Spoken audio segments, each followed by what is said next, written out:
doing, guys? It's time for, just in case there's gals, sorry, I don't want to be exclusive. Just kidding. Time for the Narva Gap campaign, battle number 2. The Russians lost the last battle.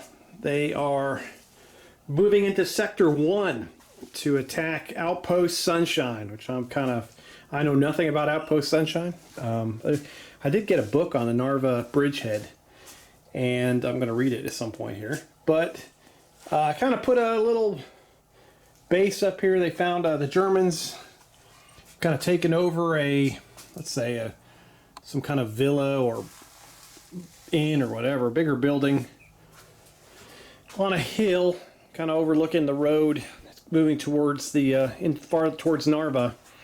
And this is where they're kind of defending. They got this elevated ground. They've kind of cut the trees back so they have fields of fire. And the Russians are attacking. Rolled up what mission we're going to do. I believe it's called... I'm going to pause. Hang on. I remember the probe is the mission. So they followed all the rules for the patrol phase. Got it all done. This, of course, is big chain of command, so it kind of doubled everything. So this is kind of hard cover. The other fence is soft cover. That'd be like even though it's kind of split rail fencing, I'll say it's like an outside fencing, not barbed wire or anything, but they've got a lighter fence level and a heavier fence level. The stone walls there will kind of symbolize fortifications made by the German troops. And the point of the probe is for the Russians to get across the board and get a unit to this side of the table over here. I'm going to kind of say, hey, it's not... The tank will not count.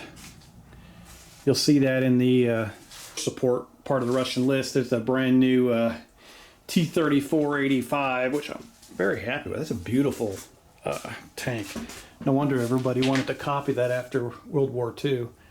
Very nice machine. That won't count if it just kind of race that across the board. No, it has to be an infantry unit getting off the board for the secure that victory for the Russians, or they can wipe out the Germans in force support or do some kind of attrition thing. But Russians are looking for a big victory here. Kind of a lot of terrain. Got some small groups of trees, just kind of act for stuff. So of course the Russians ended up with most of their jump off points behind trees. They got one behind a hill over on this side.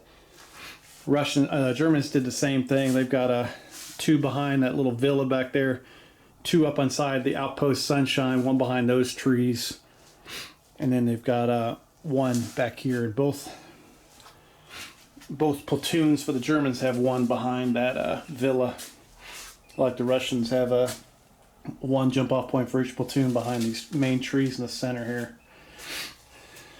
That should be good, I guess. I don't know. Big chain of command. Can't go wrong, in my opinion. My second game, so hell, what do I know? But we'll take a look at the forces, and I'll look at force support, and yeah, we'll get this game going probably very soon. At the conclusion of this video, I took pictures of each phase of the patrol phase and of the rolling of the force support, so I've kind of hang on at the end, and you can just kind of watch that if you're interested in the patrol phase. I think that's it's a neat part of it's a game within a game if you haven't played Chain of Command before, so it's kind of cool. Russians did really well on their force support. They've got a 10 and 11 for their 2 platoons. Germans got a +1 to both their rolls. They ended up with a 9 and a 10 for their force support. So better than last time. Should be good.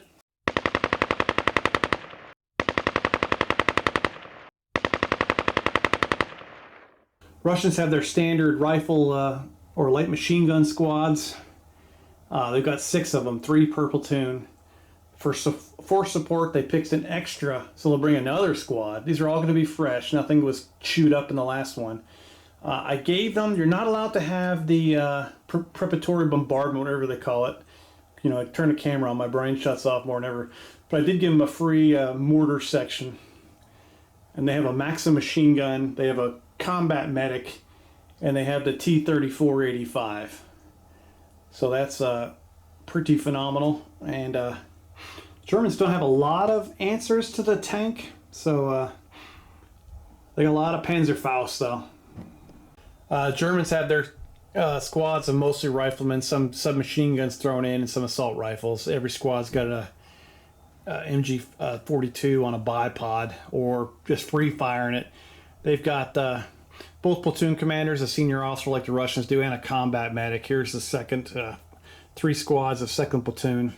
These are all going to be fresh.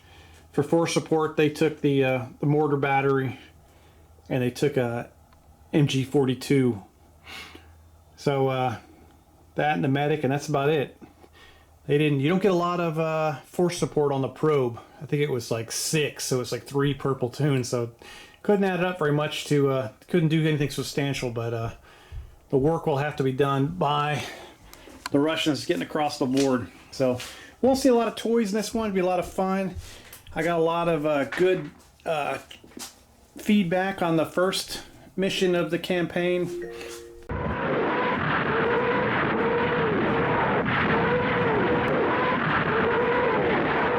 Definitely going to try to use some scouts to move across the board and get these jump off points going.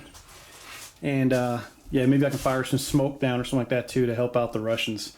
Do a couple crazy things, and I'm still learning my 2nd game or 3rd game of Chain of Command. So, but freaking what a great system. So, and this will be followed up by another bolt action game. So that's it. Hope you guys have a great night. Hang in there for the stop animation for the patrol phase, and we'll get this game going probably tomorrow. Take care, guys. Bye.